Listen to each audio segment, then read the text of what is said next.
Tokyo गूल एक ऐसी मांगा जिसने पूरी दुनिया में धमाके मचा रखे थे। अगर इसके एनिमे को इन लोगों ने सही से अडेप्ट किया होता, चेंजेस ना करते हुए, तो मैं दावे से कह सकता हूँ आज ये one of the greatest anime में से एक होता। और इसकी भी आज सब बात कर रहे होते जैसे अटैक ऑन टाइटन और डेथ नोट की होती है। दैट वाज द पोटेंशियल जो एनिमे ने वेस्ट कर दिया। इसका पहला सीजन देखा होगा तो तुम्हें दिख जाएगा इट वॉज वेरी गुड। वहीं तुम्हें इसका पोटेंशियल दिख गया होगा। What a emotion, what a voice acting, what a dialogue delivery,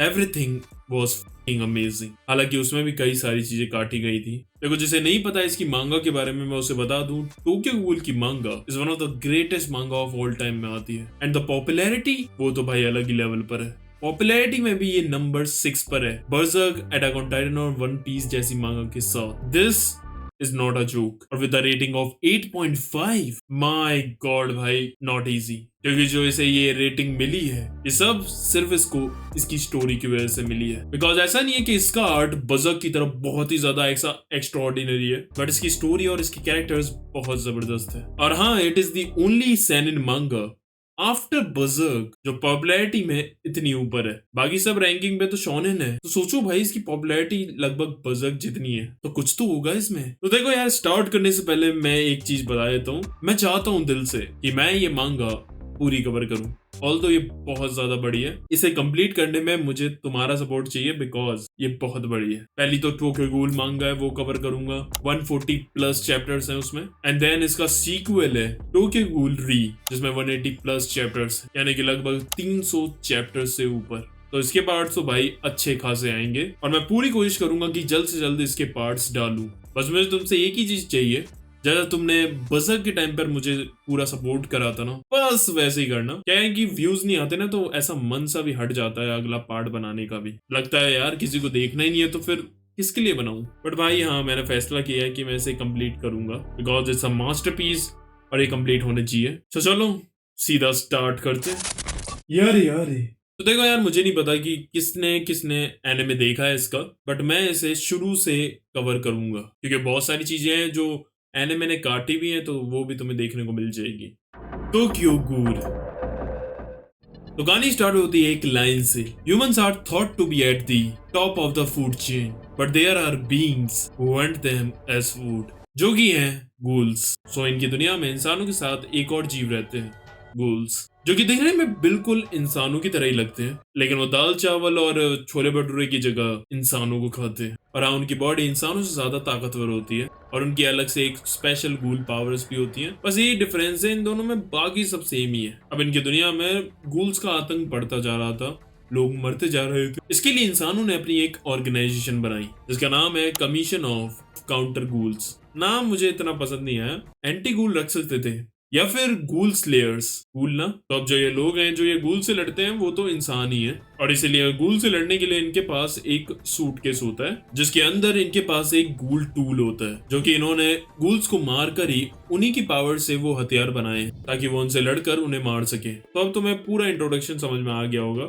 अब स्टोरी स्टार्ट करते हैं। हमारा जो मेन कैरेक्टर है उसका नाम है कानेकी केन और उसका एक बेस्ट फ्रेंड है जिसका नाम है हीदे। अब जो कानेकी केन है वो 18 साल का एकदम सीधा साधा बच्चा है, बिल्कुल एकदम गाय, देख ही सकते हो। मतलब उसने कटोरा कटिंग भी करा रखी है। अब जिस कॉफी शॉप में वो जाता था वहां एक पटाखा लड़की आती थी जिसके ऊपर उसे क्रश भी था और उसका नाम था रीजे। अब जैसे तैसे वो उससे बात कर लेता है एंड वो दोनों फिर बाद में डेट पर जाते हैं। शर्म आ रही है यार, मतलब ये या कटोरा कटिंग ये तक डेट पर चला गया। और हम लोग सही कहते हैं यार, नसीब में लिखे हो घोड़े तो क्या करेगा। वो दोनों आराम से बातचीत करते हैं डेट पर एंड कानेकी उसे रात में उसके घर छोड़ने के लिए जाता है। और सुनसान गली में चल रहे होते हैं एंड तभी रिजे उसके पास आती है एंड कानेकी भी लाइक, मतलब उसका पूरा लॉन्चर लोड हो गया था एंड तभी वो उससे गले मिलकर उसके कंधे पर काट लेती है। एक सेकंड को मुझे लगा लव बाइट दे रही है, बट देन खून आने लगता है एंड हमें दिखता है शी इज अ गूल। या इस टाइम पर कानेकी के लग चुके थे। कानेकी की लिटरली फट रही होती है कि अब क्या करे वो। एंड देन वो फिर से हमला करके कानेकी को चीर देती है पूरा। उसे लग रहा था कि बस भाई गया वो, बट देन हम देखते हैं कि वहां उस एरिया में बिल्डिंग की कंस्ट्रक्शन हो रही थी और तभी वहां से काफी सारा आयरन सीधे रिजे के ऊपर गिरता है एंड शी डाइड। भाई साहब क्या लक था भाई कानेकी का। अब क्या होता है कि इन दोनों की बॉडीज हॉस्पिटल पहुंचती हैं। कानिकी के ऑर्गन्स काफी डैमेज हो गए थे और डॉक्टर्स पे इतना टाइम नहीं था, इसलिए उन्होंने रेजे जो मर गई थी उसके ऑर्गन्स निकाल कर कानिकी के अंदर लगाए थे और वो बच जाता है। लेकिन कुछ दिनों बाद जब उसकी आंख खुलती है तो हम देखते हैं कि अब कानिकी भी आधा गूल बन चुका था और उसकी एक आंख गूल की तरह ही दिख रही थी। लेकिन उसे इस बात का भी रियलाइजेशन नहीं होता है। अब जब वो घर जाता है और कुछ भी खाने की कोशिश करता है जैसे केक, बर्गर, तो वो कुछ खा ही नहीं पा रहा था। उन सब का टेस्ट उसे बहुत गंदा लग रहा था। अब समझे कि क्यों गूल्स इंसानों को खाते हैं, बिकॉज उन्हें उनका ही टेस्ट अच्छा लगता है। बाकी सब खाने की चीजों का टेस्ट उन्हें गोबर जैसा लगता है, तो जीने के लिए वो इंसानों को मारेंगे ही। It's for survival. कानिकी पूरा टूट चुका था कि ये क्या हो गया यार उसकी बॉडी के साथ। अब एक दिन हमें दिखाया जाता है कि कानिकी उस कैफे में जाता है जहाँ एक लड़की भी काम करती थी जिसका नाम था तोका। वो वहां देखता है कि कैफे के बाहर एक शख्स तोका को तंग कर रहा था और जैसे ही वो उधर जाता है तब तक तोका उस बंदे को चीर देती है। अब कानिकी देखकर हैरान हो जाता है कि ये भी एक गूल है और फिर वो वहां से डर के भाग जाता है। अब उसने काफी दिनों से कुछ खाया नहीं था तो उसकी भूख बढ़ती ही जा रही थी और जब वो बाहर इंसानों को देख रहा था तो वो सब उसे एक खाने की तरह लग रहे थे। लेकिन वो पहले इंसान था तो उसे घिन भी आ रही थी कि वो कैसे एक इंसान को खा जाए। लेकिन गूल की भूख भी इतनी खतरनाक होती है कि तुम उसे रोक नहीं सकते। It's like a drug obsession. अब कानिकी सोचता है कि यार उसके अंदर ना गूल के ऑर्गन ट्रांसप्लांट हुए हैं, मेनली द किडनी, इसलिए वो गूल बन गया है। तो वो सोचता है कि अगर वो उन ऑर्गन्स को ही निकाल दे और उसके बाद अगर उसका दोबारा इलाज हो और इस बार एक ह्यूमंस के ऑर्गन्स उसके अंदर लगाए जाएं तो शायद वो दोबारा इंसान बन जाए। अब वो चाकू लेता है और पूरी हिम्मत करके अपने पेट में मारने की कोशिश करता है, लेकिन उसकी स्किन पर एक खरोच नहीं आती और वो चाकू पूरा मुड़ जाता है। अब उसे समझ ही नहीं आ रहा था कि अब वो क्या करे। He has no choice now। अब भूख मिटाने के लिए उसके घर में जो भी रखा था वो सब कुछ एक एक बार खाने की कोशिश करता है। अब ऐसे ही उसे कॉफी मिलती है और जब वो उसे चखता है उसे वैसे ही लग रहा था जैसा वो इंसानों को लगता है। वो कहता है चलो शुक्र है कुछ तो मैं खा सकता हूँ। अब वो बाहर जाता है और काफी सारी कॉफी ले आता है और तभी रास्ते में उसे बहुत ही टेस्टी खाने की स्मेल आती है और वो पागलों की तरह उस स्मेल का पीछा करते हुए भागता है। और जब वो वहां पहुंचता है तो वो हैरान हो जाता है क्योंकि वहां एक गूल एक इंसान को खा रहा था और वो सोच रहा था कि उसे यकीन ही नहीं हो रहा होता है कि उसे एक लाश की स्मेल इतनी टेस्टी लग रही थी। गूल कहता है ओए बच्चे मेरा शिकार है, यहाँ से निकल। तभी पीछे से एक और गूल आता है और उस गूल को मार देता है। एंड देन वो कानिकी को भी दबोच लेता है और उसे कहता है ये वार्ड 11 मेरा इलाका है, मैं ही सिर्फ यहाँ पर हंट कर सकता हूँ। तभी हम देखते हैं कि तोका ऊपर बैठी होती है और कहती है ये तुम्हारा इलाका है, ये रेजे का इलाका था। तभी फिर वो कानिकी को छोड़ता है और उसे कहता है लेकिन अब वो मर चुकी है तो तुम्हें क्या दिक्कत है, अपनी टांग क्यों उड़ा रही हो यहाँ। एंड देन अब उन दोनों की लड़ाई होती है जिसमें वो एक दूसरे पर हमला करते हैं, लेकिन तोका उससे काफी ताकतवर थी इसलिए वो अटैक करके उसे फाड़ देती है और बुरी तरह घायल कर देती है, जिसके बाद वो वहां से भाग जाता है। कानिकी कहता है मुझे यकीन नहीं हो रहा कि गूल्स इंसानों को अपने खाने के लिए मार सकते हैं। तोका कहती है देख नहीं रहे अपनी हालत, कैसे भौंकला गए हो भूख के मारे, तुम खा क्यों नहीं रहे इसे। और फिर तोका उसे जबरदस्ती उस इंसान का मीट खिला देती है और एकदम से उसकी बॉडी को शांति मिल जाती है। लेकिन फिर कानिकी हाथ डालकर उल्टी करके उसे बाहर निकालने की कोशिश कर रहा था। फिर कानिकी तोका पे चिल्लाता और उसे कहता है तुमने ऐसा क्यों किया, मैं तुम जैसा मॉन्स्टर नहीं हूँ। अब तोका को गुस्सा आ जाती है और उसमें वो सही से बजाती है और कहती है तुम इंसान थे और अब तुम भी एक मॉन्स्टर बन चुके हो हमारी तरह। एंड देन कानिकी को ये बात रियलाइज होती है और कहता है कि ये सही कह रही है, मैं ना तो अब एक पूरा इंसान हूँ और ना ही एक गूल, और इसीलिए सारे के सारे कैरेक्टर से काफी अलग भी है क्योंकि इसका पर्सपेक्टिव पूरी दुनिया से काफी अलग है और ये इंसान और गूल की दोनों की वर्ल्ड के बीच में फंस गया है। और अब बस हमें यही पर्सपेक्टिव दिखाया जाएगा कि क्या गूल सही है कि क्या इंसान सही है, या दोनों गलत है या दोनों सही है। अब अगले दिन कानिकी अपने कॉलेज जाता है अपने दोस्त हिडे के साथ और तभी उसका दोस्त उसे अपने एक सीनियर से मिलाने ले जाता है और जब कानिकी उसे देखता है तो वो हैरान हो जाता है क्योंकि वो वही गूल था जिसने उसे कल रात को मारने की कोशिश की थी और उसका नाम है निशियो। अभी हिडे उनके सामने था इसलिए वो दोनों कुछ नहीं करते। फिर वो तीनों बाहर जाते हैं क्योंकि हिडे को निशियो के घर से कुछ लेना था। अब वो बाहर कुछ खाने के लिए भी रहते हैं और कानिकी हैरान हो जाता है कि निशियो ये तो एक गूल है, तो ये ह्यूमन फूड खा कैसे पा रहा है। फिर वो आगे बढ़ते हैं और वो देखते हैं कि आगे एक डेड एंड आ जाता है और तभी निशियो हिडे को लात मारकर बेहोश कर देता है और कहता है अब कोई दखल अंदाजी नहीं होगी। बट पता है ये सीन एनिमे में बहुत फनी है। अब वो कानिकी को दोबारा पकड़ता है और उसे कहता है तुम्हें पता है तुम्हारे अंदर से एक फीमेल गूल की स्मेल आती है। वैसे मैंने सोचा नहीं था कि हमारे कैंपस के अंदर ही एक दूसरा गूल भी होगा। एंड देन फिर वो उसे मारने की कोशिश करता है और उसे बुरी तरह घायल कर देता है। और फिर वो हिडे को भी मारने के लिए जा रहा था। देन तभी कानेगी को गुस्सा आ जाता है और पहली बार वो अपनी गूल की पावर्स एक्टिवेट कर लेता है। उसके अंदर से कुछ टेंटिकल से निकलते हैं और इसी पावर को कहते हैं कागुने। उन दोनों को क्लैश होता है और कानेगी जैसे तैसे उसे चीर देता है बिकॉज उस पर रिजे की पावर थी और रिजे बहुत पावरफुल थी। She was called binge eater, जो कि पता नहीं रोज कितने कितने इंसानों को खाती थी। अब कानेगी उसे तो हरा देता है, लेकिन अब ये कागुने एक्टिवेट करने के बाद वो उसे दोबारा अपने अंदर नहीं ले पा रहा था और वो अपना होश भी उस वक्त खो देता है। और फिर वो भागते हुए जाता है हिडे को ही खाने के लिए। तभी वहां तोका आ जाती है और उस पर हमला करके उसे बेहोश कर देती है। जब उसकी आंख खुलती है तो वो इस कैफे के एक रूम में था और फिर वहां का ओनर फिर उससे मिलने आता है जिसका नाम था योशिमुरा। वो दिखाता है टेंशन लेने की कोई बात नहीं, तुम्हारा दोस्त दूसरे रूम में आराम कर रहा है।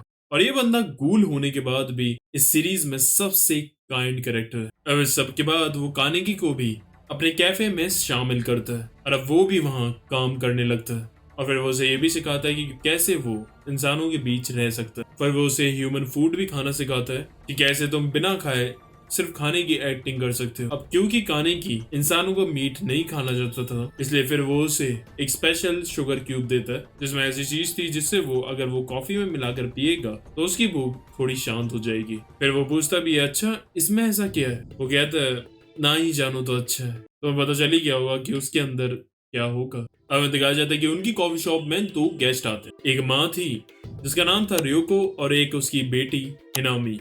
और वो वहाँ अपना सिर्फ एक फूड पैकेज लेने के लिए आए थे योशिमुरा से, क्योंकि वो खुद हंट नहीं कर सकते और उसका पति भी मर चुका है, तो उसकी जिंदगी में और दिक्कत आ चुकी है। फिर हमें दिखाया जाता है कि एक गूल ने एक इंसान को मार दिया था और कुछ देर बाद वहाँ डिटेक्टिव्स आते हैं कमीशन ऑफ काउंटर गूल से। एक था मैच्योर बंदा कुरियोमादो एंड दूसरा उसका साथी कोतारो आमोन। और हम देखते हैं कि एक बंदा उन पर नजर भी रख रहा था पीछे से। अगले दिन हमें दिखाया जाता है कि योशिमुरा तोका को कानेगी के साथ एक मास्क बनवाने के लिए भेज देता है। क्या है कि हर गूल के पास एक मास्क जरूर होता है ताकि वो अपनी आइडेंटिटी को हाइड कर सके कि वो गूल है, वरना उनकी आजादी खत्म और कुछ ही दिन में मार दिए जाएंगे। अब तोका और कानेगी पहुंचते हैं उस मास्क बनाने वाले की दुकान पर जिसका नाम था यूटा और वो भी एक गूल था। अब जो उसकी एक आंख होती है वही सिर्फ एक गूल की तरह दिख रही थी, इसलिए फिर वो सोचकर उसी के हिसाब से उसके लिए मास्क डिजाइन करता है। अब अगले दिन हमें दिखाया जाता है कि योशिमुरा कानेगी को पैकेज कलेक्ट करने के लिए भेजता है as a replacement of तोका,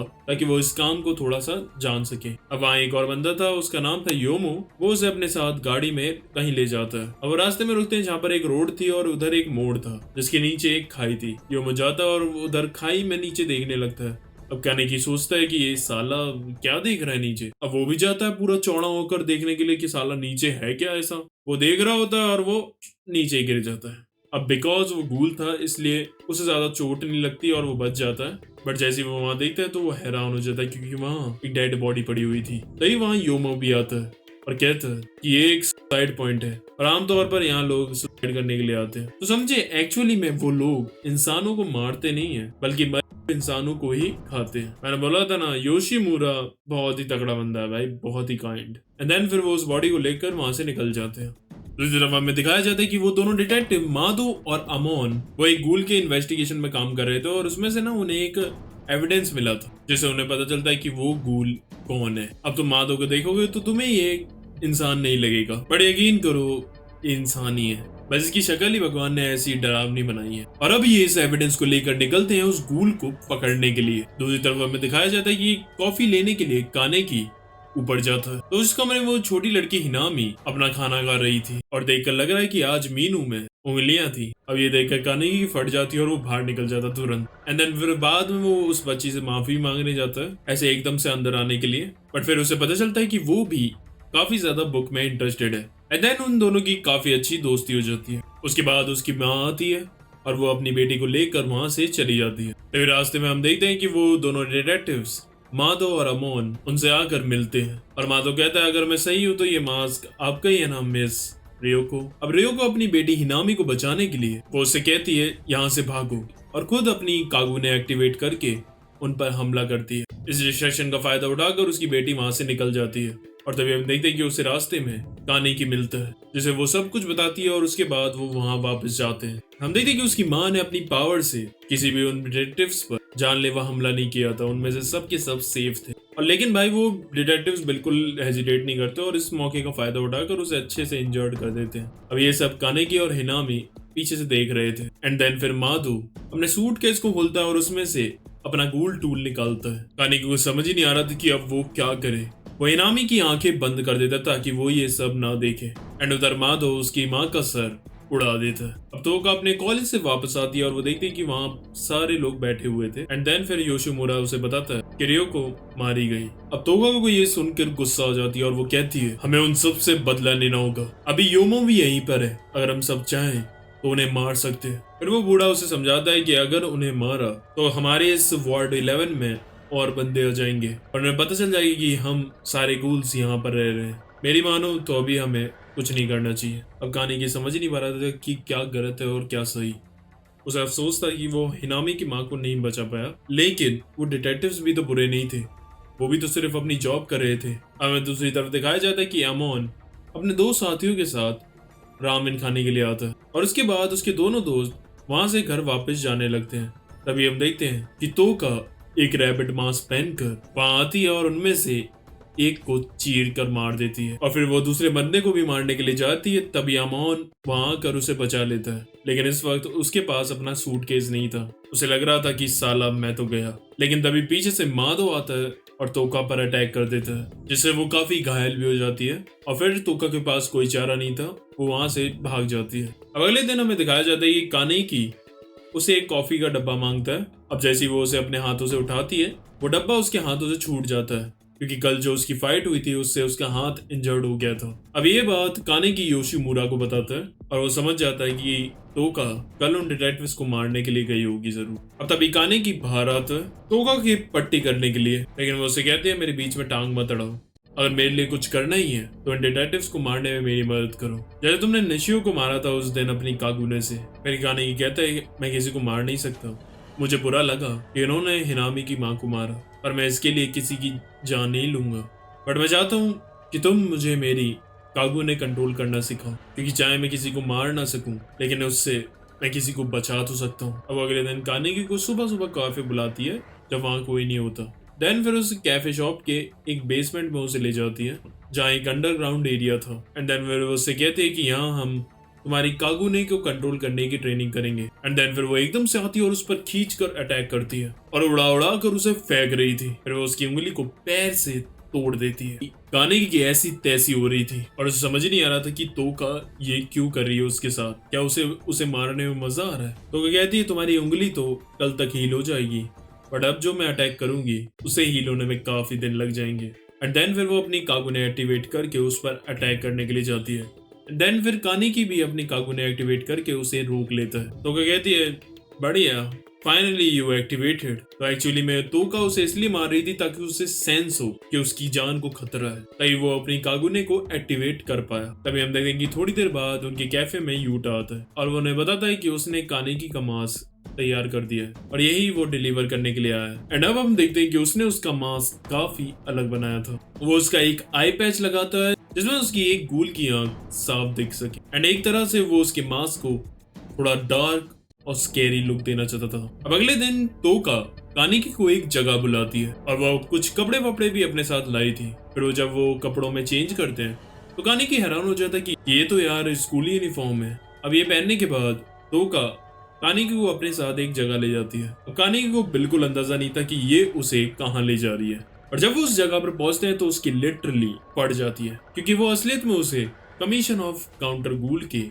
building के पास लेकर आई थी। तो वो कहती है फिक्र मत करो, तुम्हें कुछ नहीं करना है, सारी बातचीत मैं करूंगी, तुम बस अपना सर हिलाना। एंड अब वो उस बिल्डिंग में जाते हैं और भारी इंतजार करते हैं। फिर वहां बैठकर तोका कानेकी को बताती है ये सामने गेट देख रहे हो, एंट्रेंस गेट इनका, इसमें एक मशीन लगी हुई है जिसे वो स्कैन करके पता लगा लेता है कि कौन इंसान है और कौन गूल। क्या है कि गूल्स के अंदर RC 10 टाइम्स होता है इंसानों के कंपेयर में। And that's how they analyse and scan. And then फिर उनसे मिलने के लिए एक रिसेप्शनिस्ट आती है वहां की, तोका उन्हें एक इंफॉर्मेशन देने के लिए आती है जो कि ऑब्वियसली गलत थी।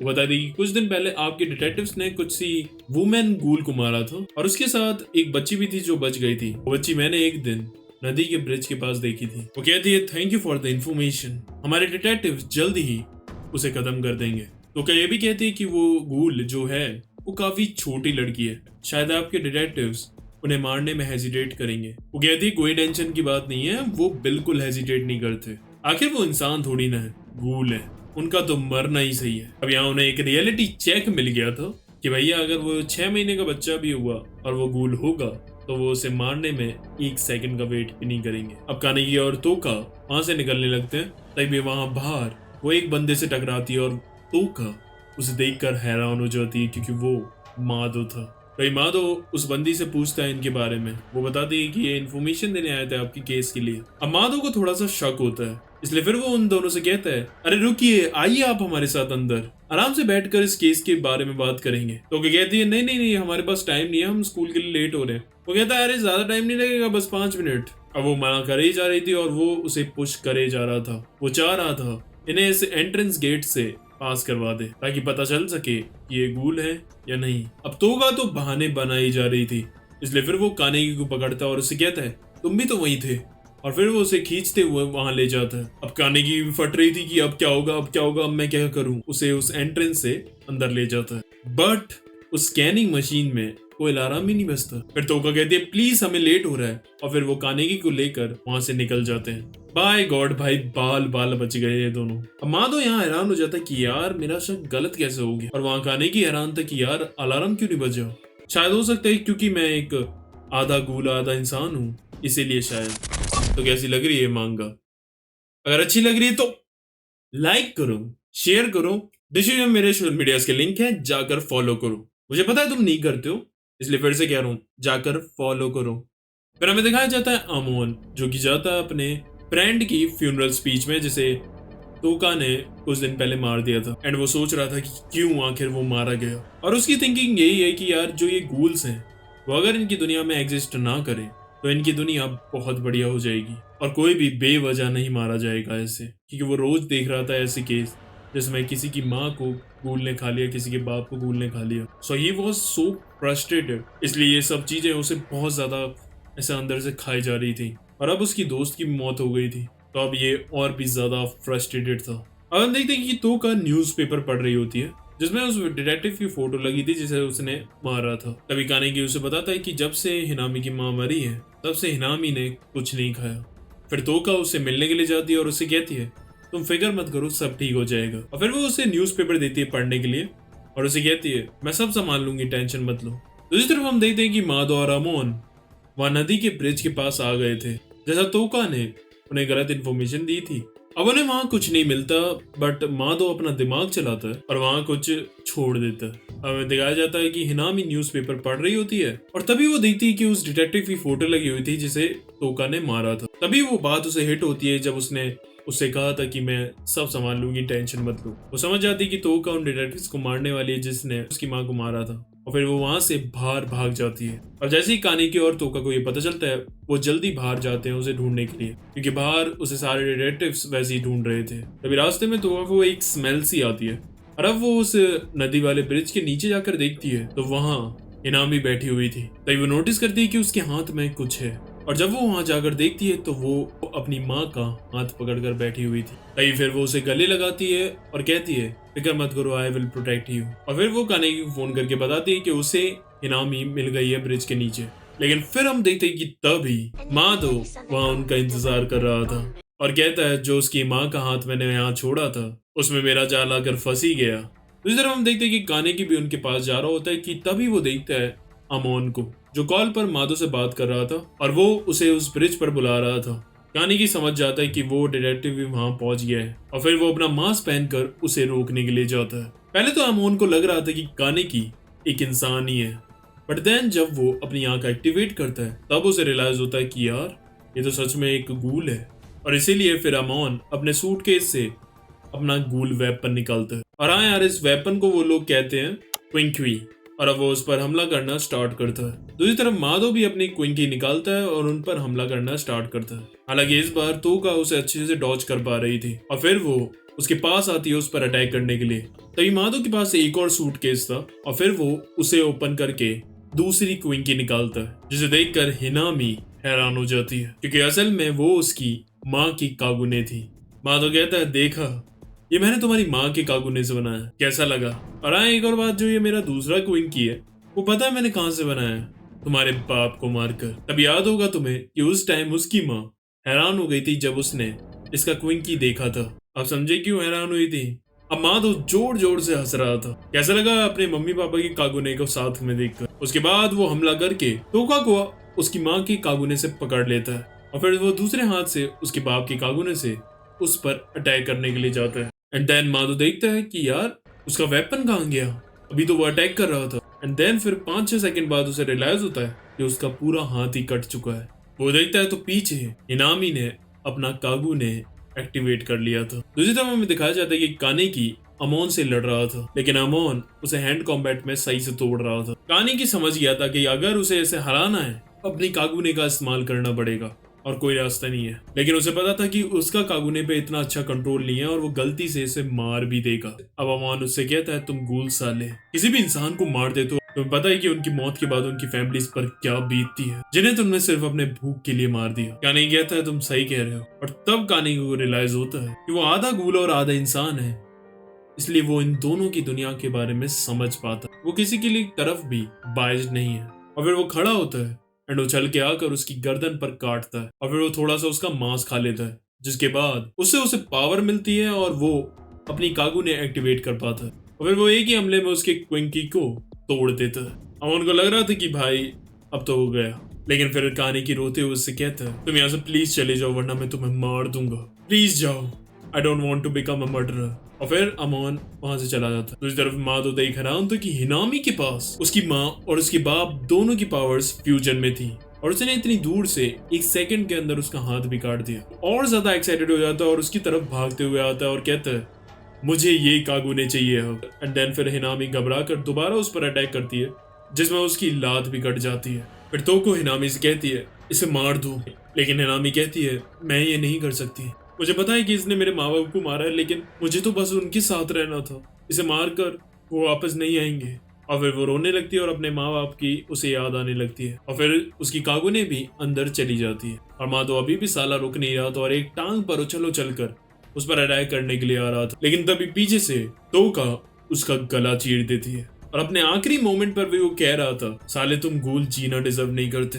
तोका उससे कहती है, हमें भगवान ने ऐसी बनाया, हम क्या करें इसमें, क्या हमें जीने का हक नहीं? दूसरी तरफ हम देखते हैं कि कानेकी अपनी कागुने को अंदर ही नहीं बुला पा रहा था और उस वक्त वो पूरा बेकाबू हो चुका था, उसे और खाना चाहिए था। अभी एक बंदा पीछे से आता है जिसने एक मास्क लगा रखा था और कानेकी उसे देखकर तुरंत ही जाकर अपनी कागुने उसके आर पार कर देता है। और फिर वो बंदा कहता है, मैं समझ गया कि क्यों योशिमुरा ने तुम्हें इतना इंटरेस्ट दिखाया। और फिर वो अपना मास्क उतार कर उससे कहता है, कम बैक कैन। और कानेकी उसे देखकर हैरान हो जाता है कि वो योमो था और वो फिर शांत भी हो जाता है। और उसके बाद फिर वो दोनों पहुंचते हैं ब्रिज पर, जहाँ तोका और हिनामी थे और फिर वो उन्हें लेकर वहां से निकलते हैं। तभी योमो नोटिस करता है कि ऊपर एक घर से योशिमुरा उन्हें देख रहा था। कानेकी के मन में भी अमोन की बात अभी भी फंसी हुई थी, दिस वर्ल्ड इज रॉन्ग, और वो उसके बारे में ही सोचे जा रहा था। दूसरी तरफ हम देखते हैं कि ब्रिज के नीचे फिर अमोन पहुंचता है और माधव को मरे हुए देख वो पागल हो जाता है। फिर हमें दिखाई जाती है तोका, जिसकी कॉलेज में उसकी एक बेस्ट फ्रेंड थी, जो कि उसकी इतनी जिगरी थी कि अगर वो उसे कुछ ऑफर भी करती थी खाने को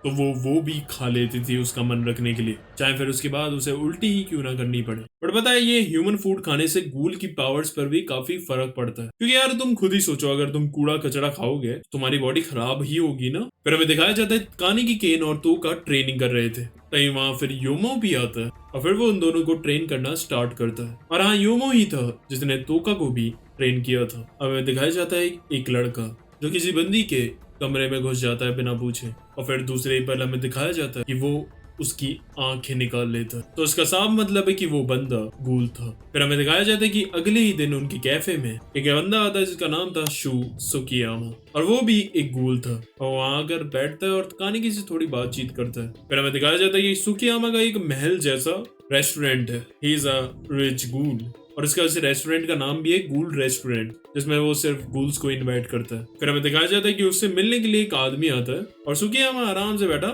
लंच कर रहा होता है हम देखते हैं कि वो लंच में आंखें खा रहा था, और ऐसा भी नहीं कि सीधे चूस के खा गया, बकायदा बढ़िया तरीके से प्लेट में सजाकर प्रॉपर स्लाइस करे हैं उसके। और अब इससे तुम समझ गए होगे कि ये वही बंदा था जिसने उस लड़की की आई बॉल्स निकाली थी। अब दिखाया जाता है कि उसे कानिकी में ना थोड़ा सा इंटरेस्ट आ रहा था, इसलिए फिर वो उसके कॉलेज जाकर उससे मिलता भी है, और फिर वो दोनों कुछ किताबों की बातें करते हैं। अब कानिकी जब उससे मिलकर वापस जा रहा होता है तो रास्ते में उसे योमो भी मिलता है, और फिर वो उसे अपने साथ अपने दो दोस्तों से मिलाने के लिए ले जाता है। फिर वो पहुंचते हैं एक बार जहाँ उसके दोस्त एक प्रैंक करके उसे डरा देते हैं। तो हमें दिखाया जाता है कि उसका एक दोस्त तो यूटा ही था जो मास्क बनाता है, और एक लड़की थी जिसका नाम था ओतोरी, और वो उसी का बार था, और वो बढ़िया सा वाइन वाइन लगाती है उनके लिए, बट दे आर गूल, तो वो असलियत में वाइन नहीं खून था। तो वो बातचीत कर रहे थे, ओतोरी कानी को बताती है, पता है अगर एक गूल और एक ह्यूमन साथ में बच्चा करे तो ऐसा करना नियर टू इम्पॉसिबल है, बिकॉज अगर सोचो माँ ह्यूमन है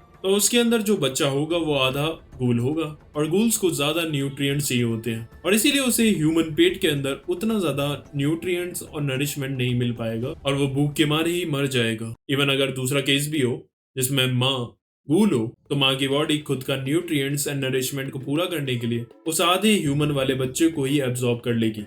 but there are very rare case जिसमें ऐसे बच्चों ने जन्म लिया है, and they born as half human and half ghoul. And वो पता है प्योर गूल से भी ज्यादा ताकतवर होते हैं, एंड उन पर सिर्फ एक आंख गूल जैसी होती है, और तुम भी एक वन आइड गूल हो। इवन दो तुम पैदा होके नहीं हुए, बट दूसरों को तो यही लगेगा you are that rare one eyed ghoul, और इसीलिए कई लोग तुम्हारे पीछे भी आ सकते हैं तुम्हें पकड़ने के लिए। और फिर वो उसे ये भी बताती है कि शायद तुम्हें योशिमुरा ने बताया नहीं होगा, बट जो रिजे का एक्सीडेंट हुआ था वो एक एक्सीडेंट नहीं बल्कि एक मर्डर था। कोई उस वक्त ऊपर खड़ा हुआ था जिसने वो आयरन की वायर काटी थी। कानी के फिर पूछता है आखिर किसने उसे मारा।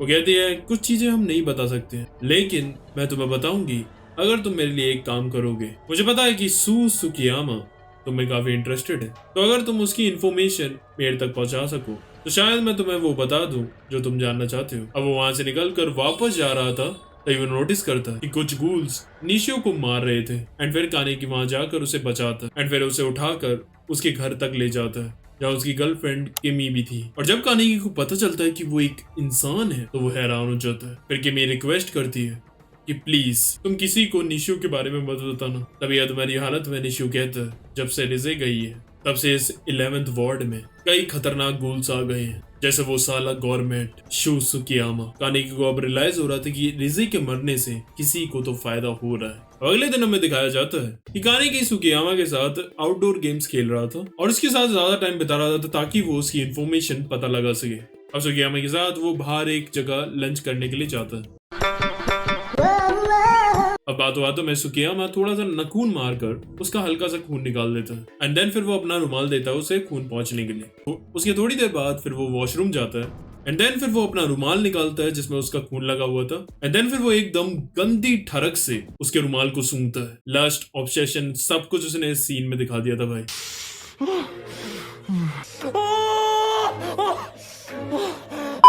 ये भी अपना थोड़ा हिसोका वाली कैटेगरी का है। अब उसके बाद वो उसे अपने रेस्टोरेंट ले जाता है। अब कानिकी उसके रेस्टोरेंट को देखकर हैरान हो जाता है क्योंकि वो काफी बड़ा और पूरा एकदम 5 स्टार क्वालिटी का रेस्टोरेंट था।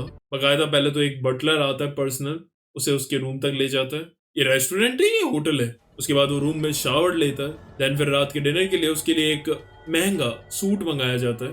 देन फिर वो तैयार वैयार होकर पहुंचता है डिनर के लिए। उसके साथ 2 जने और थे, एक लड़का और एक लड़की। अब जैसे ही वो उस रूम में पहुंचते हैं तो वो काफी बड़ा रूम था और बीच में सिर्फ एक टेबल थी। तभी हम देखते हैं कि वो बंदा गेट लॉक कर देता है, एंड देन फिर उसकी ऊपर की छत खुलती है, एंड देन फिर हम देखते हैं कि वो असलियत में एक रूम नहीं एक ग्राउंड टाइप था और उधर ऊपर सारे जने उन्हें देख रहे थे। एंड देन फिर सुकियामा कहता है These 3 will be your dinner this evening। तो अब एक्चुअली में ये सारे यहाँ गूल्स हैं और ये गूल्स और इंसानों दोनों को खाते हैं। तभी सुकियामा उन्हें बताता है कि जो ये कानिकी केन है भाई, ये एक लड़का जरूर है, लेकिन जो उसका खून है वो इतना ज्यादा स्वीट और इतना टेस्टी है कि मैं उसे सूंघ कर ही मेस्मराइज हो गया था। मेरी मानो यार, आज तक तुमने ऐसा कुछ नहीं खाया होगा। एंड देन फिर वहाँ एक और बड़ा सा बंदा आता है जो कि उनका बुचर था, और अब वो उन तीनों को मारने के लिए उनकी तरफ बढ़ता है। वो पहले बंदे को पकड़ता है और उसके हाथ पैर अलग कर देता है। देन डर के मारे जो दूसरी बंदी थी वो कानिकी को धक्का देती है और वहां से भागने लगती है। कानेगी तो जैसे तैसे उसके हमलों से बच जाता है, लेकिन फिर वो बुचर उस बंदी का पराठा बना देता है। और अब बारी थी कानेगी की। अब उन दोनों में लड़ाई होती है। अब वो बंदा बड़ा जरूर था, लेकिन एक इंसान ही था, इसलिए कानेगी के पास काफी एडवांटेज थी। और उसने तोका और योमो के साथ भी ट्रेनिंग ली थी, जिससे वो अब काफी एडवांस हो चुका था और वो उसे अच्छी तरह हैंड कॉम्बैट में पेल रहा होता है। फिर वो बंदा लेकर आता है अपनी एक और बड़ी सी आरी, लेकिन इससे भी कोई फर्क नहीं पड़ रहा था क्योंकि कानेगी अभी भी उस पर भारी पड़ रहा था। अब कानेगी सीरियस होता है और उस पर अटैक करने के लिए जाता है, लेकिन इस बार उसका हाथ उस पर लग जाता है और इसके इम्पैक्ट से उसकी लात टूट जाती है। और अब वो बुचर उसे मारने के लिए उसके पास आ रहा था और सब के सब चीख रहे थे, किल हिम किल हिम। तभी सुकियामा के साइड में जो एक बंदा था वो कहता है, यार ये तो वन आइड गूल है, मुझे नहीं पता था कि ये एग्जिस्ट भी करते हैं, they are very rare species. और तभी सुकियामा को रियलाइज होता है कि यार कानेगी तो बहुत ज्यादा रेयर है, मैं इसे यहाँ नहीं मरने दे सकता। और देन फिर सुकियामा आकर उस बुचर के खुद टुकड़े कर देता है और कहता है, सॉरी गाइस बट आज के डिनर में कानेगी नहीं, ये बुचर है। और फिर वो कानेगी से कहता है, टेंशन मत लो, ये तो मैं सिर्फ एक प्रैंक कर रहा था। कानेगी भी लाइक कहा जाता है कि कानेगी अपने कैफे वापस पहुंचता है और उधर उन सबको बताता है कि उसके साथ क्या क्या हुआ। तभी थोड़ी देर बाद उसे वहां मिलने आती है निशियो की गर्लफ्रेंड और वो उसे कहती है कि निशियो की हालत बहुत खराब हो चुकी है, उसे ह्यूमन मीट चाहिए वरना वो मर जाएगा। कानेगी कहता है, ठीक है, जैसे ही योशिमुरा वापस आते हैं मैं उनसे बात करूंगा। फिर हमें दिखाया जाता है कि जैसे ही किमी वहां से निकलती है तभी बीच रास्ते में उसे कोई किडनैप कर लेता है। अब रात को रास्ते में कानेगी को एक खत मिलता है जिसे पढ़कर उसे पता चलता है कि किमी को सुकियामा ने किडनैप कर लिया है और अब अगर उसे उसकी जान बचानी है तो उसे उसके पास जाना होगा। तभी वहां निशियो भी आ जाता है और उसे कहता है किमी घर वापस नहीं आई, वो कहाँ है। फिर वो उसे पूरी कंडीशन बताता है और फिर वो दोनों जाते हैं। तभी उन्हें साथ में जाते हुए तोका देख लेती है। हमें दिखाया जाता है कि वो उन्हें एक चर्च में बुलाता है, सामने उसने किमी को बांध रखा था। निशियो को गुस्सा आ रही थी और वो कहता है, तुमने किमी को क्यों पकड़ा है। सुकियामा कहता है, पहले मैं किमी को कानेगी को खिलाऊंगा और उसके बाद कानेगी को सिर्फ खुद खाऊंगा। ऐसे प्रीशियस और टेस्टी मीट को मेरे अलावा कोई और नहीं खाएगा। You are only mine Kaneki, and इसीलिए मैंने कुछ दिनों से फास्ट भी रख रखा है सिर्फ तुम्हें खाने के लिए। बहन तो भाई ने तो करवा चौथ भी बना दिया यार, ये बंदा तो हिसोका से भी खतरनाक है, ये तो यार ऐसे ट्रेडिशन भी फॉलो करता है। और अब उनमें फाइट स्टार्ट होती है। निशियो की तो हालत वैसे ही खराब थी, उसने कुछ खाया नहीं था, तो उसमें वो एक चाटा लगाता है, वो दूर जाके गिरता है और फिर वो तबीयत से कानेगी को धोता है सही से, लेकिन तभी वहां तोका आकर उसकी आंखें चीर देती है। एंड देन अब उन दोनों की बैटल चलती है एंड वो दोनों बहुत ही जबरदस्त तरीके से एक दूसरे को टक्कर दे रहे थे, लेकिन सुकियामा काफी पावरफुल था, वो उसे भी घायल कर देता है अपने हमले से। एंड देन फिर वो कानेगी का हाथ पकड़ता है, मुझे लगा प्रपोज करेगा, लेकिन वो उसका हाथ ही तोड़ देता है and that was painful. And then फिर वो अपने हाथों से उसके पेट को चीरता है एंड देन फिर वो उसके खून को चखता है एंड पागल हो जाता है। इट फील्स लाइक जैसे तुमने एक महीने का व्रत रखा है और उसके बाद तुमने सबसे टेस्टी शाही पनीर खा लिया एंड अब खून चखने के बाद वो अपना कागुने एक्टिवेट कर लेता है और सीधा घुसेड़ता है कानेगी के अंदर, लेकिन फिर वो उसे छोड़कर पहले जाता है किमी के पास उसे मारने के लिए। और वहां पीछे पड़ा हुआ निशियो ये देख रहा था और उसे रोकने के लिए कुछ नहीं कर पा रहा था। और फिर हमें निशियो का पास दिखाया जाता है कि इसके माँ बाप पहले ही मर चुके थे, उसके बाद इसकी बड़ी बहन ने इसे संभाला। ये छोटे में किसी इंसान को मारता भी नहीं था, इसकी बहन ही इसके लिए हंट करती थी और ऐसे ही वो दोनों बड़े हो रहे थे। लेकिन फिर एक दिन इसकी बहन को एक इंसान से प्यार हो जाता है और वो दोनों एक दूसरे से काफी प्यार करते थे और अपनी बहन को खुश देखकर वो भी काफी खुश था। लेकिन फिर एक दिन उसे अपनी बहन रोड पर अधमरी हालत में मिलती है और इसकी आंखों के सामने वो अपना दम तोड़ देती है। वो समझ गया था कि जैसे ही इसके इंसानी बॉयफ्रेंड को पता चला होगा ये गूल है, उसने रिपोर्ट करी होगी। एंड देन फिर वो जाता है और उसे मार देता है और उसी दिन से उसने फैसला कर लिया था कि वो किसी भी इंसान पर कभी भरोसा नहीं करेगा। लेकिन फिर जब कॉलेज में उसकी किमी से दोस्ती होती है तो बाद में फिर वो डेट भी करने लगते हैं, लेकिन अभी भी वो किमी पर पूरा भरोसा नहीं करता था। लेकिन फिर एक दिन जब वो अपने घर में भूख से तड़प रहा था तभी किमी इससे मिलने के लिए आती है और वो भूख से वैसे ही पागल हो रहा था तो वो तुरंत ही उस पर झपट्टा मारता है और उसके शोल्डर पर काट लेता है। और किमी को तभी पता चलता है कि वो एक गूल है, लेकिन उसके बाद भी किमी बिल्कुल घबराती नहीं है और उसे आराम से कहती है, कोई बात नहीं, तुम आराम से पेट भर लो अपना। तब उसे रियलाइज होता है कि वो उसे कितना प्यार करती है और तब से ही आज तक ये दोनों साथ थे। एंड देन हम अब प्रेजेंट टाइम में आते हैं, जहाँ तुम्हारी हालत में भी निशिया खड़ा होकर सुकियामा पर हमला करने के लिए आता है, लेकिन वो ज्यादा कुछ नहीं कर पाता। वो उसे 2 चपेट लगा के फिर गिरा देता है। तभी पीछे हम देखते हैं तोका कहती है, यार मुझे थोड़ा कुछ खाने के लिए चाहिए होगा, तभी मैं अपनी कागुने एक्टिवेट कर पाऊंगी। कानेकी कहता है, मेरे पास एक प्लान है, और फिर कानेकी सुकियामा को बुलाता है, और जैसे ही वो पीछे देखता है तभी तोका कानेकी के कंधे पर बाइट करती है। अब ये देखकर सुकियामा पागल हो जाता है कि वो मेरा है सिर्फ, और वो सब कुछ छोड़कर उसकी तरफ भागता है, बिल्कुल जैसा कानेकी ने सोचा था। तभी तोका अपना फुल कागुने एक्टिवेट करती है और उस पर अटैक कर उसे घायल कर देती है। वो तब भी उसे टक्कर दे जा रहा था। तभी नीचे पड़ा हुआ जो निशियो था, उसमें 1% भी जान नहीं बची हुई थी, लेकिन उसके बाद भी वो सुकियामा की टाई पकड़ लेता है। और भाई फिर जो उसने पकड़ा, फिर वो उसे छोड़ ही नहीं रहा था, जैसे महाराजा में विजय सेतुपति पकड़ लेता था कोई चीज को। एंड बस भाई इसी का फायदा उठाकर फिर तोका उस पर अपना अटैक करती है और उसको पूरा चीर के रख देती है। And finally now he is down. लेकिन अभी भी तोका रुकती नहीं है। वो फिर जाती है कीमी की तरफ और कहती है, ये एक इंसान है, इसने हमें देख लिया है, अब मैं इसे जीने नहीं दे सकती। अब कानेकी और निशियो उसे समझाने की कोशिश कर रहे थे, लेकिन तोका उस वक्त किसी की सुनने के मूड में नहीं थी। तभी कीमी उठती है और तोका को देखकर कहती है, it is so beautiful, and she never expected कि कोई इंसान उसे इस रूप में देखकर ऐसा बोलेगा। एंड देन फिर उसका मूड चेंज हो जाता है और वो वहां से चली जाती है। और अब इसके बाद आएगी वो चीज जिसका तुम सबको इंतजार था, कानेकी का टॉर्चर। एंड बिलीव मी यार, जो मांगा में दिखाया है ना, काफी ज्यादा अलग, ज्यादा ब्रूटल और ज्यादा खतरनाक है कंपेयर टू एनिमे। वैसे मेरा मन था कि मैं इसी पार्ट में कानेकी के टॉर्चर भी पूरा कर दूं, बट वो पूरी आर्क काफी ज्यादा लंबी है मांगा में। एनिमे में तो हमें 2-3 एपिसोड में दिखा दिया था। ये वीडियो वैसे भी बहुत बड़ी हो चुकी है, तो इसको अभी यहीं खत्म करते हैं, और बाकी की चीजें जिसका तुम्हें इंतजार है वो तुम्हें पार्ट 2 में दिखेंगी। और हाँ, इस बार इंतजार का फल बहुत ही ज्यादा मीठा होगा और तुम अगले पार्ट को बिल्कुल सुकियामा की तरह एंजॉय करोगे।